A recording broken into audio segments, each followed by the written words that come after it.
Broadcasting live from the Business Radio X studios in Atlanta, Georgia, it's time for Atlanta Business Radio, spotlighting the city's best businesses and the people who lead them.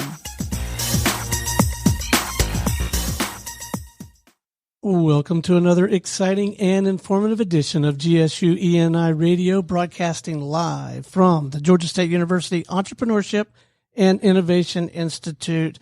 In this episode, Lee, we have with us the folks from Georgia Fintech Academy.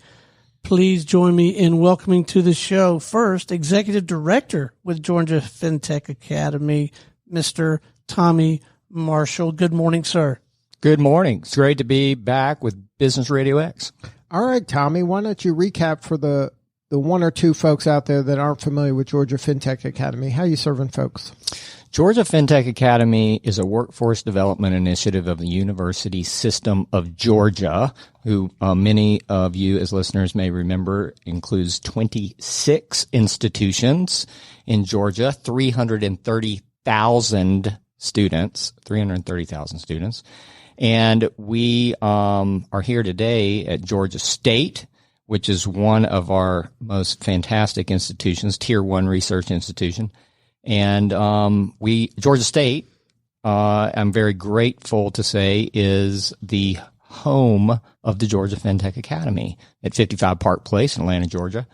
And we work, as a result, very closely with the Robinson School of Business here. The Georgia Fintech Academy is here to really help address a major talent demand that exist across the 160 fintech companies that reside here in Georgia. Those 160 companies have told me they have a demand of between 8 and 10,000 students, fintech-ready professionals, let's say fintech-ready professionals, every year. And so my team and myself and my partners like Robinson School of Business are working super hard to try to address that demand and really get these incredible opportunities available to more and more students every day. And speaking of students, I'm super happy that Daniel Hadgu could join me today. He is the epitome of what we want to be offering to these fintech companies. Daniel is fintech engaged. He's a fintech entrepreneur. Is it junior? You're junior. First semester senior. Okay, First sorry. semester senior. Whoa. Major faux pas for me. No worries. First semester. Tommy, before we get to Daniel, I want to talk a little bit about kind of the fintech industry as a whole and why it's so important to Georgia and the country. Mm-hmm. What makes Atlanta the right place to have a fintech academy? Yeah. Our heritage is payments as Atlanta. We have a deep, long history in the payments industry. As I won't bore you with all the history, but it goes back to some regulatory, state regulatory positions that were put forth, I think over 20 years ago.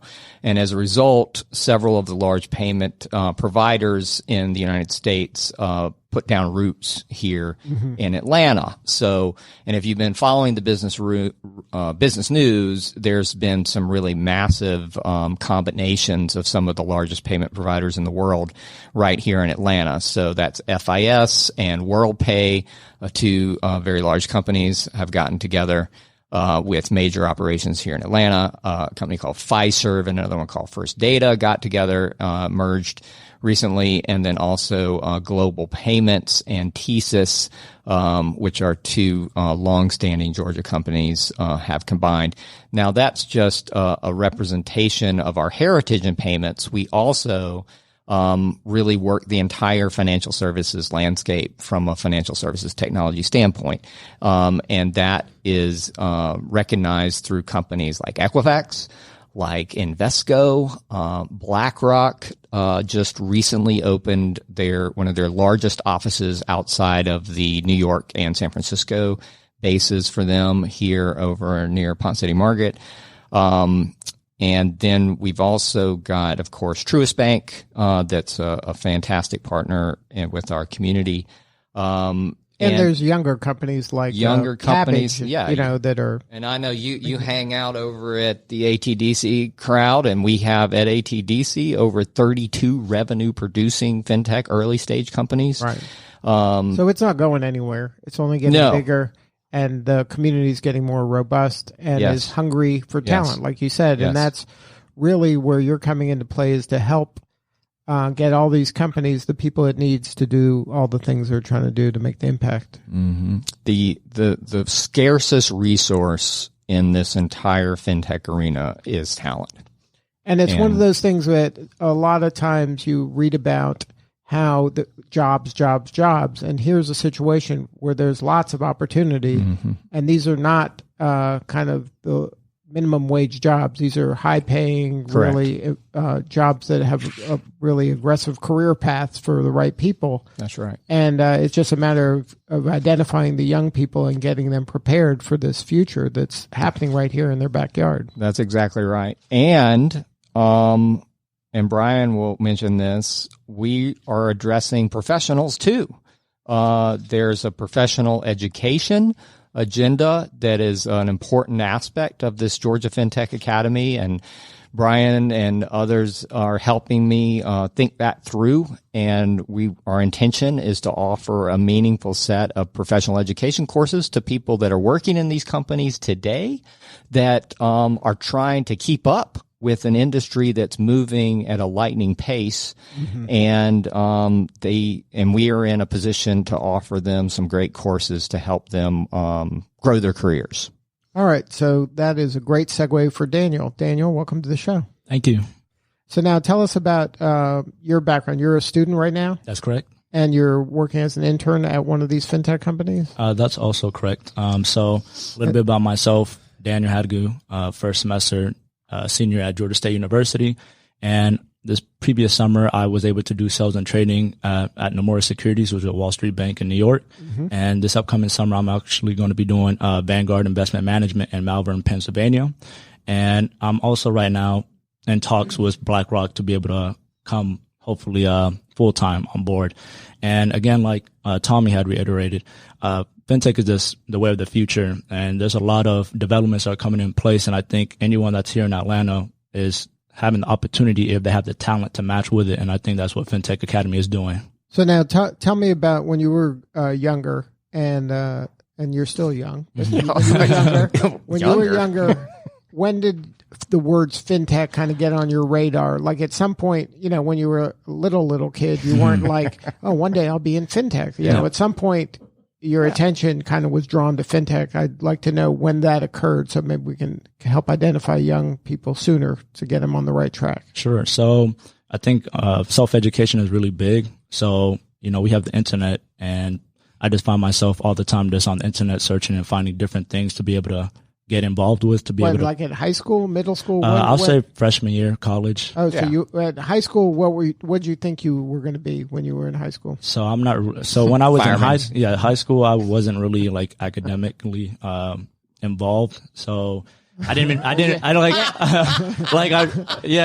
So academics weren't a priority. Yeah, as much as they are today. Yeah, because I would work while I was in high school too, and trying to help my family, first generation from Eritrea. Yeah. Let's talk about that. Yeah, so first, because you left out a really cool thing you've been doing. Yeah, so I also been working on a startup that I've been doing right now, EthioPay, and it's between cross-border payments between Atlanta and Ethiopia, and some of the streams that we've been doing is cross bill pay, payment transfer, top offs, which is data and minutes. And we right now been also competing in the Thai entrepreneurship competition to be able to just get exposure. And Tommy, he's really been, embracing me and bringing me into different opportunities. Mentoring you and, exactly. So you're going to school. That's correct. You're interning. That's correct. And you got a startup. That's correct. So is that enough on your plate? To be the best, you got to do what it takes to be the best. So you got to keep on always doing what you can, whatever opportunity lies, take it, and everything pays off. But how did the transition happen from high school, where academics weren't important, to where it seems like you've kind of leaned into academics and are really kind of wringing out the most of your college experience here? Yeah, so I just wanted to really work with a purpose. So again, my mom just retired because she has arthritis in her knee. And, my dad does truck driving. And so I just see them always working, but without a purpose. And, they're older up in their age and they still have to work, where, I want to work with a purpose. I heard a quote like, find your passion or you're wasting air. And so I kind of seen like entrepreneurship and innovation being a way to open the gates to allow me to live the American dream. So now, but what was the light bulb moment? Did something happen that said, hey, you know what? I got to pursue this. Yeah. So my cousin and I actually took the graduate blockchain course when they first did it, I think almost 2 years ago over in Buckhead. We just sat in, just wanted to learn. So had you heard of blockchain? Here and there, but I didn't have a concrete understanding of what it was. But I think Georgia State's organization and classes really like gave me the definition of what it was. So you said, hey, this is something we should learn more about. Exactly.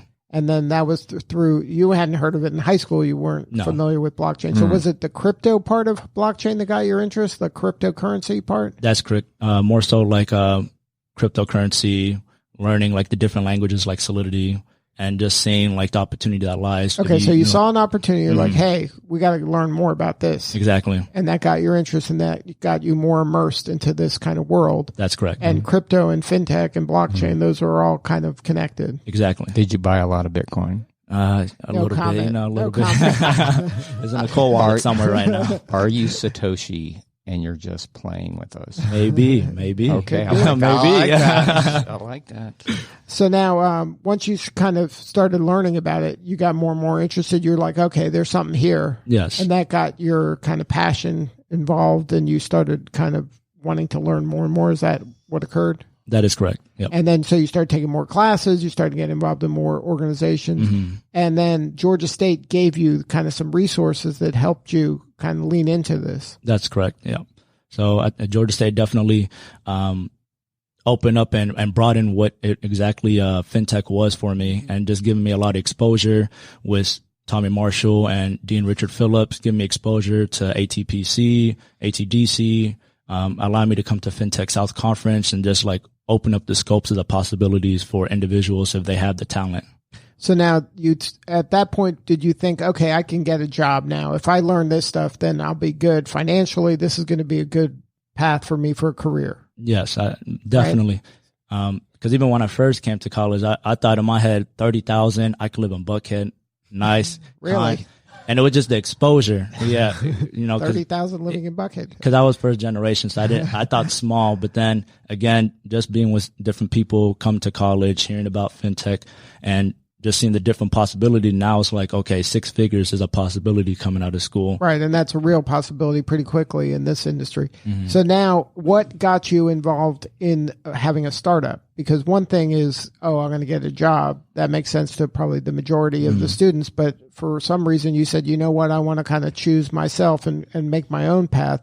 What got you thinking like, okay, I can build something. I can create a business. Yeah. So again, just being first generation here in the United States, I've always been around entrepreneurs, whether it's owning gas stations or having their own business, convenience store. So I always had that hustler mentality. And now we're just finding like my main lane to be able to get involved in. And then again, just seeing the opportunity is like, why not take advantage of it? I have nothing to lose. It's all upside, no downside. Right. And I found 2 other colleagues and it just made sense. We had the connections in Ethiopia and everything was aligning for us to take advantage of it. We're in the fintech hub of the country. Ethiopia, that right now they're having a shift in power and they're having allowing a lot of foreign direct investments to come in. So we said, let's try to make a plan and see if we can execute on it. And then Tommy, jump in here. I know you're. I'm ready. Go. Yes. I'm with you. Instagram's important to everybody. So when you hear a story like that, this is really at the heart of the academy, right? To bring in diverse people that are connecting dots in ways that Daniel's the archetype, right? Yeah. Thank you. You get it. Now, absolutely. But that's love this guy. Now, and I think this is where GSU really is one of the superpowers, where they do have access to this kind of diversity. And once you give them these foundational skills and what's available, they're connecting dots in ways that no one could have imagined, because they're living a different kind of life as maybe some of these people that are running some of these large fintech companies are. Yes. And they are.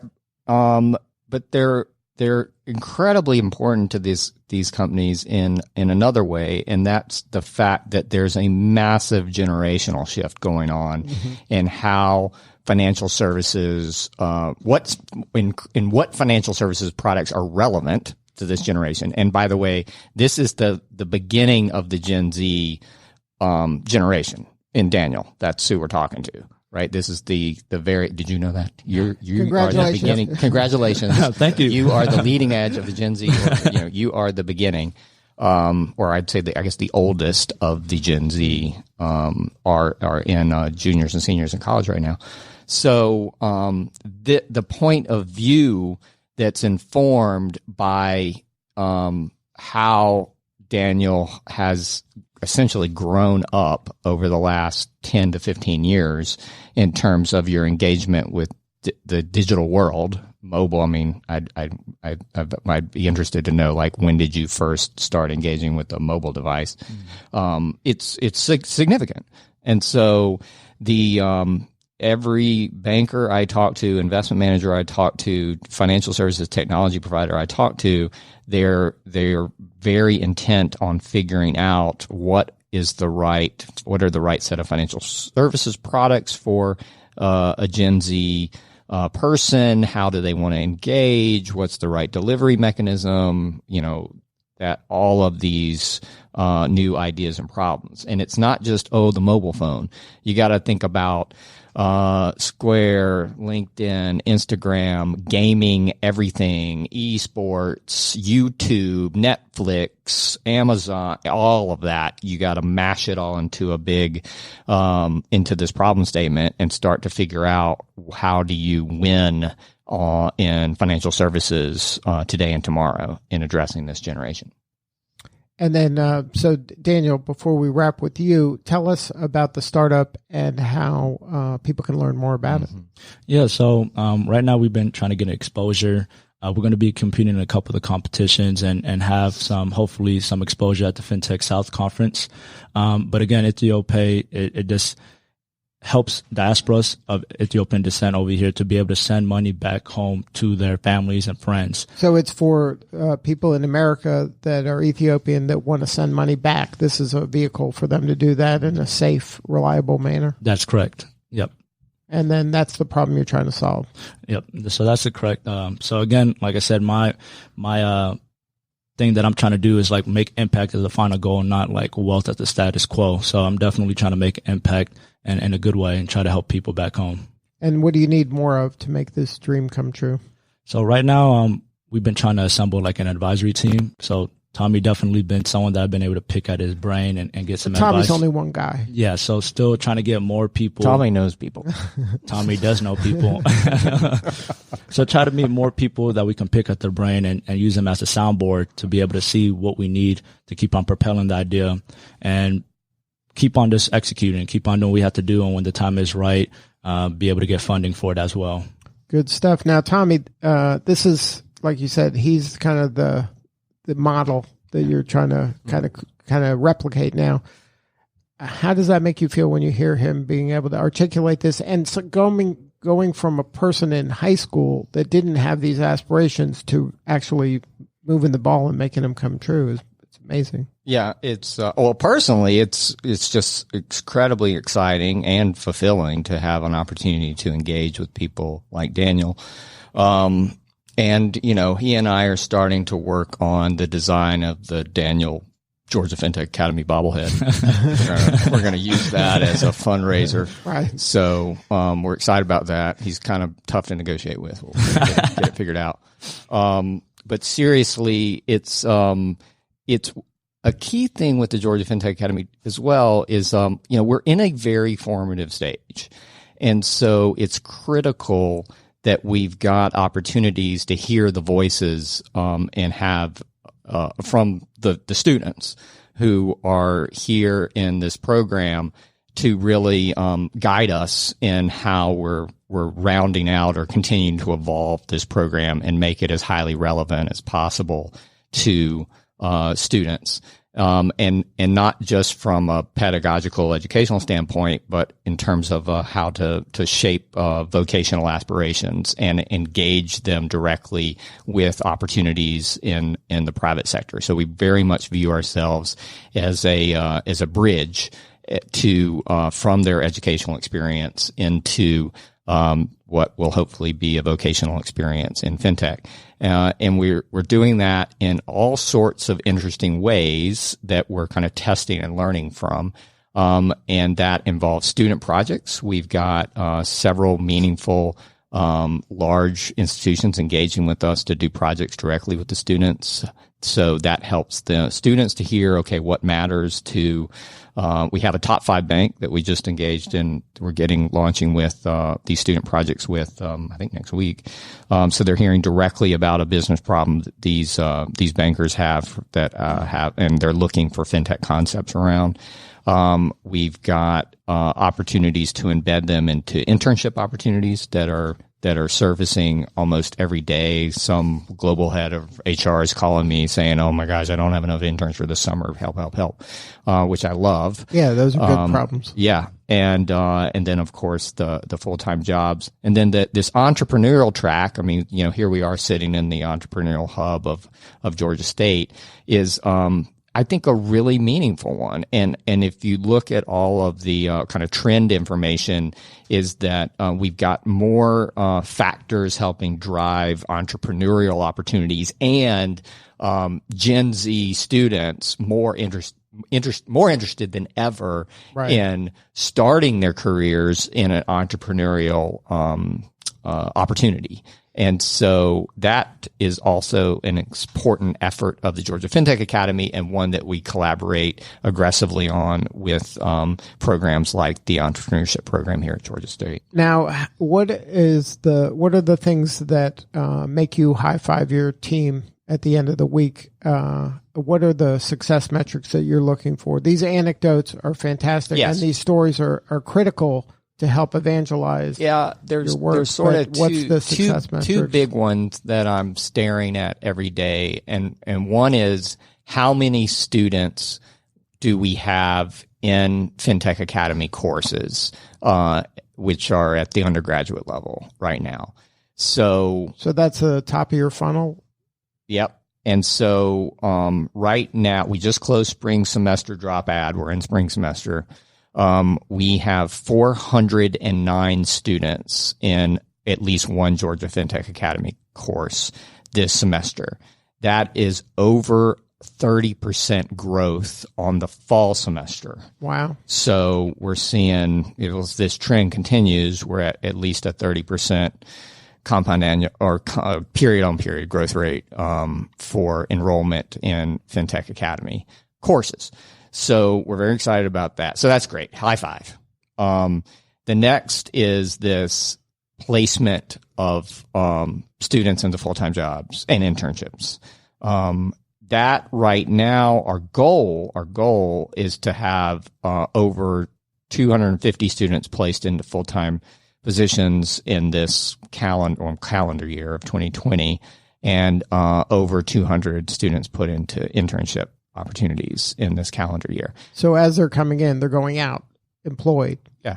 So, absolutely. Right. Absolutely. I mean, and that, although I love the curriculum number, the one I really, really, really double high five on is for getting students into these internship opportunities. And I think that's to be commended, because most educational institutions focus in on the incoming, and they don't focus in on the results of them being through the program. Yeah. So and there's great people just for considering that. And there's great people here focused intensively on the incoming, and that's their job, and that's awesome. And, thanks to the foresight of Georgia State and the university system was, okay, let's get some resources, some people focus more additionally on the placement and supporting the great career advancement teams that exist in these schools, just giving them additional oomph and horsepower on this particular industry, as an example, is, I think, a good investment of our state funds.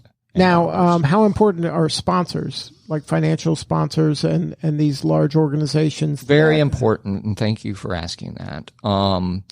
there has been meaningful investment from the state of Georgia in getting this program incubated, and I'm grateful for that. And I send prayers every day down the street towards the legislative session that is in currently, because I really continue to need some additional seed funding from that crowd.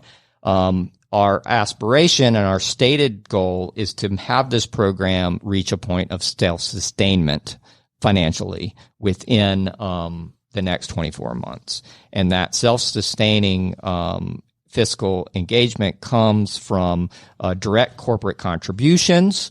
Our biggest corporate sponsor investor right now is FIS, which is one of the companies I referred to earlier. Very meaningful initial investment was made by them. But I'm out talking and asking others to invest in this program directly, many of the companies we've mentioned so far on this show and many others.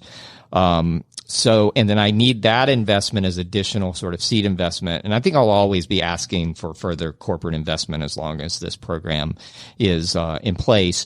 But our goal is to be covering 60, 70, maybe even 80% of our fiscal needs by selling this professional education courseware to the private sector, which is makes kind of total sense to me. We as a university system are in a position to manufacture, quote unquote, courses that we can offer. And it's in this professional education kind of capability is one that is not new for us as Georgia State, as Georgia Tech, as the university system. And so we absolutely have the capability to offer some of the highest, the highest quality professional education courses to the market. And so we're building those courses right now, with the industry to go and offer. And then, we'll charge anywhere from $500 to $4,000 per participant per course that we're going to offer. And then if I can just get to 2,000 participants a year, I think we'll have more than enough to cover the fiscal needs of this program on an annual basis. Good stuff. Now, if somebody wants to learn more, what's the website? georgiafintechacademy.org. And Daniel, if somebody wanted to know more about your startup, what's the website? EthioPayCenter.com. Good stuff. Well, thank you both for sharing the story today. Thanks, Lee. All right. Next up on the show, we got Brian Jennings. How you doing, Good morning. Good, Lee. Good morning. How are you? Did you learn anything, or you knew all this stuff? I did. I've known Tommy for a while since I've been here. I've been at Georgia State about 4 months. Just came over. 4 months. You're newbie. Yeah. So. So what do you think so far? Just hearing Daniel and Tommy's interaction just reinforced to me the reason why I came here. I mean, I spent just a little way of background. And by the way, my role at Georgia State here at the Robinson College of Business is I'm Associate Dean of our graduate programs and our executive education program. And I'll share a little bit more about what that portfolio entails. But prior to coming to Georgia State, I spent 9 years at Georgia Tech. I was Associate Dean of their MBA programs, spent 5 years at the Wharton School, and then about 17 very long years in consulting. And really the key reason I came to Georgia State was exactly what Tommy and Daniel were talking about. And that's this amazing constituency that we serve here at Georgia State, and also how we do it. I think and we're going to talk more about the MBA program in a little bit, but for me, and I've been in the business for quite some time, the future of graduate business education really lies in working professionals and serving the working professional audience. And the MBA is a very important part of that offering, but I think also specialized masters is a key part of that. But the real key is the working relationship, the relationship we have with working professionals, primarily here in the Atlanta region. So now, what made you kind of switch to GSU? Like, what got you here? It sounds like they give a lot of latitude and you can really make an impact and kind of make your mark and your stamp on things. Yeah, absolutely. Yeah. So primarily it's the vast array of offerings that we have. So one of the things that attracted me to Georgia State, and again, it goes back to where is the future of graduate management education going, It's really towards specialized master's programs. So Georgia State. And what does that mean? Yeah, absolutely. So whereas an MBA program is a general management degree, a specialized master's is highly specialized. 30 credit hour offering. So you're getting more narrow, more niche. Exactly. And then so they're going deep on these kind of specific subject matters. Exactly. It's a trade-off. Exactly. Whereas an MBA is more about breadth, right, and general management know-how. They're putting all their chips in the table for one specialty. Exactly. And how are you kind of curating these specialties, because the world moves so fast? It absolutely does. So one of the benefits of Georgia State at the Robinson College of Business is we have not one, not two, but 15 specialized masters. Wow. So they fall into kind of different areas. We have traditional business functional areas, like finance, marketing, accounting, taxation, etc. We have industry-specific programs like hospitality management, healthcare, and commercial real estate, to name a few. And then we have some interdisciplinary offerings as well. Our hottest program right now actually is the Masters in Analytics. Mm-hmm. And then, so now in your role, what's your role in this? Yeah, sure. So my role is to manage and grow this program. So you're choosing new specialties? Are you absolutely. Helping really decide? Yeah. So it's a like any portfolio. It's really designed to continue to keep an ear on the market, ear to the ground on the market, find out what offerings, and make sure our programs are reflecting what the market demands are. So you're going to be constantly adding new ones and then pruning too, right? It can't just be adding, right? That is correct. You got to prune the ones that aren't as relevant today as they were maybe. That's absolutely correct, Lee. Yeah. And then, so now, who'd you bring with you today? Yeah, so today I'm delighted to be joined by Davisha Patel, who's actually one of the students, rising stars and soon to be graduating stars in our Flex MBA program. And just to get a little context, Lee, our MBA offering, we have actually two different formats. So we have an executive MBA program, which is mostly targeted to professionals who are a little further in their career, maybe 10 to 12 years of experience. It's a cohort-based program. Offered on select Fridays and Saturdays in our Buckhead campus. And then we also have our Flex MBA, which is the college's flagship program. It is a completely self-paced, hence the word flex, program. It's offered at night for working professionals. And if you kind of think about the background, this is kind of a nice historical tidbit. Georgia State University actually got its start back in 1913 as the Georgia Evening College. And it was designed specifically for working professionals, business classes for working professionals. Obviously, in the last 100+ years, Georgia State has progressed a little bit beyond that. It's a full-fledged university, as Tommy mentioned earlier, with R1 research status. But we continue to be very focused on serving the needs of the working professionals here in Atlanta. And a Flex MBA, again, is our flagship program. We probably have about close to 400 students in that program because it's self-paced. Some people take going through in two years, some people 3 years, some people 4 years. But it's all like all of our other program offerings. It's all designed to help in the career advancement of our students. And are those specialized masters available for the Flex program as well, and the executive MBA as well? Well, so they're separate offerings. So someone is a student of one of those programs, whether it's a master's program or an MBA.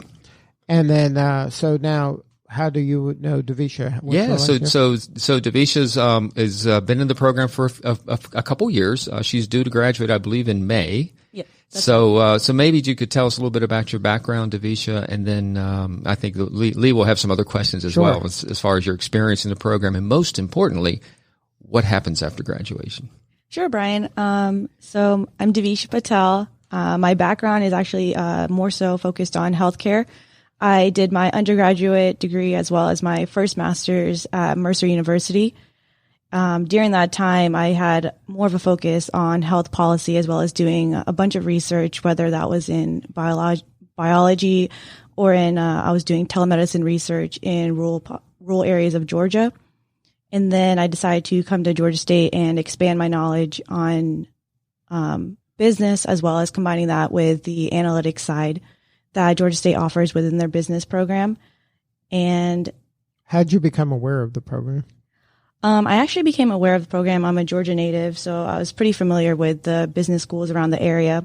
I knew that I wanted to stay in the Atlanta area, and as I was going through it, Georgia State was one of the options. And then what got you interested in the analytics, or that's what you were looking for from any of the ones you could have chosen? Mm-hmm. So I was interested more in the analytics because I knew that with Georgia State's MBA program, they combined their classes with learning more about different analytical programs, such as you can expand your knowledge on Excel or take other courses that would teach you more about SPSS or SAS or Tableau. And I knew with this day and age, with the advancements in technology and analytics, that was a huge portion. So I wanted to have like a well-rounded education on that. So you're working full-time and then taking the classes?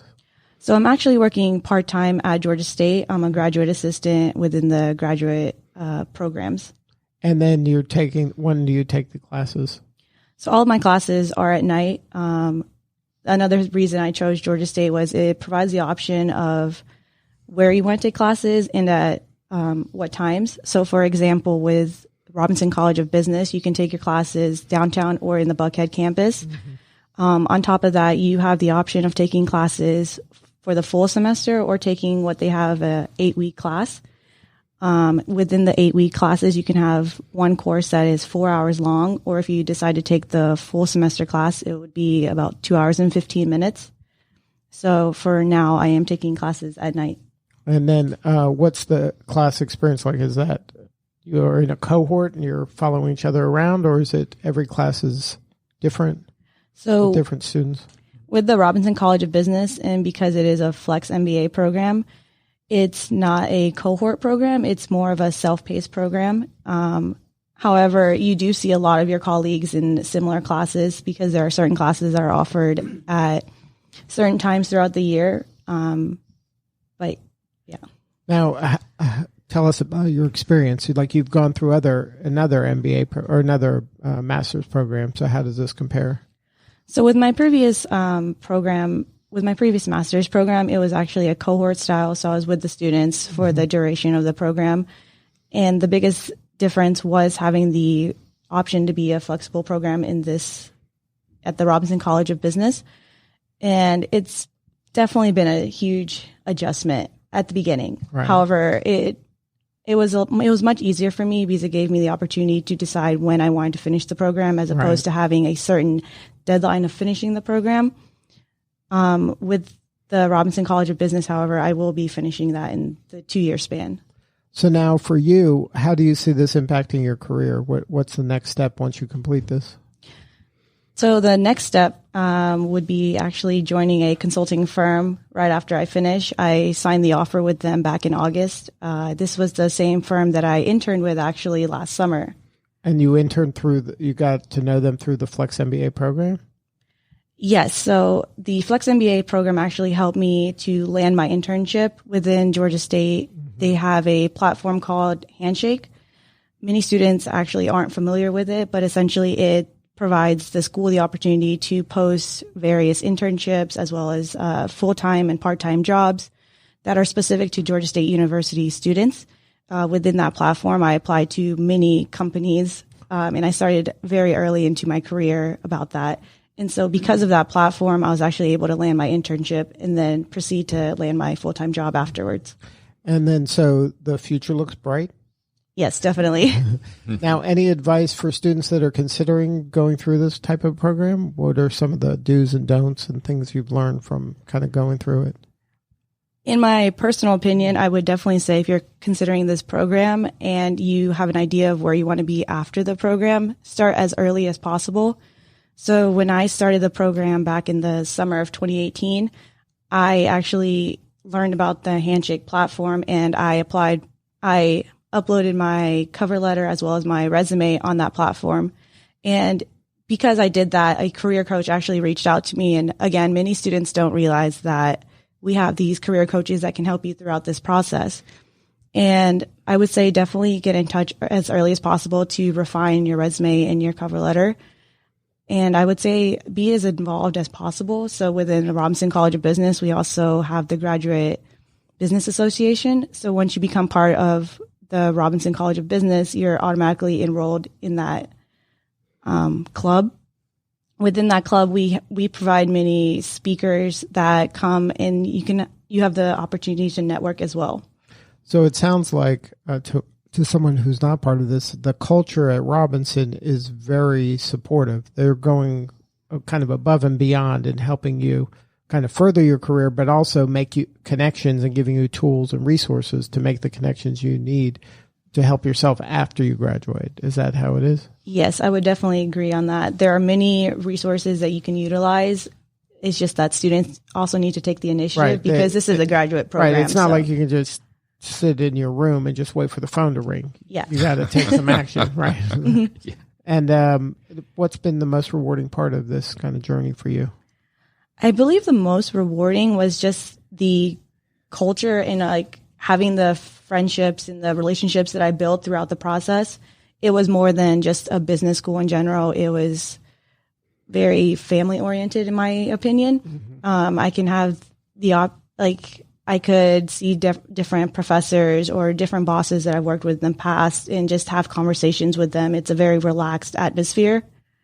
So I would believe that was the most rewarding for me. Yeah, and just to build on that, on what Davisha just said, I think of the programs like this, you get out of it what you put into it. And we tell our students this all the time. There is a very small percentage of our students, Lee, that they'll come to class, they'll do their work, they'll contribute, and they'll leave. And yes, their degree will look like everybody else's, but they leave a lot of value on the table. I think the students that get the most out of a program like this, whether it's our MBA or any of our specialized masters, are the ones that really engage.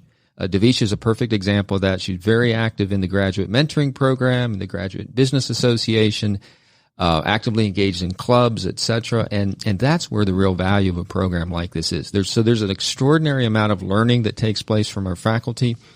But I would argue that in a graduate program at Robinson, you learn as much from the other students as you do from the faculty, because there's such a diversity in the program. And I'm not necessarily referring to diversity from an ethnic perspective, but it's diversity of thought, people from different industries, et cetera. So it's a far different experience than your undergraduate experience, where you kind of show up to class, students listen, get their notebook out or laptop out and take notes from the faculty. So I applaud Davisha for someone who really engaged during her time in the program, because that's what makes the program better for everybody as well. And that's how the student gets the most out of it. Exactly. It's the relationships at the end of the day. That's right. But as long as the university is supporting that and helping kind of foster and nurture these relationships, it really gives the student a chance to really kind of catapult their career. That's right. And to that end, what we're doing is changing, I think, also the dynamic of these programs. So it's not a 2 or 3 year transaction, but it's really a lifelong partnership. Right. Learning is continuous. It's just as Tommy mentioned. Think fintech. I don't think the words or the syllables fin and tech have been together for very long. This is all new stuff, right? And even the things that we teach in our MBA curriculum are far different than they were 3 or 5 years ago. So I think the opportunities to come back as an alumnus, to engage, not just from a social or networking perspective, but also from a learning perspective, is very powerful. And I think tapping into that alumni community and that continual thirst and need for knowledge is part of our responsibility to our students. Now, if somebody wanted to learn more, what's the coordinates? Absolutely. So, www.robinson.gsu.edu is where you can find more about the Robinson College of Business and our graduate programs. So now once you get to that page, you can drill down to the graduate programs and find you and all the different resources available. Absolutely. And there's a large portfolio of programs, so don't be overwhelmed, but something for everyone, we like to say. All right. Well, thank you so much for sharing your story. Thanks, Lee, and thanks, Davisha, for being here today. And thank you, Tommy and Daniel. Thanks, Lee. Thanks for having us. All right. This is Lee Cantor for Stone Payton. We will see you all next time on GSU ENI Radio.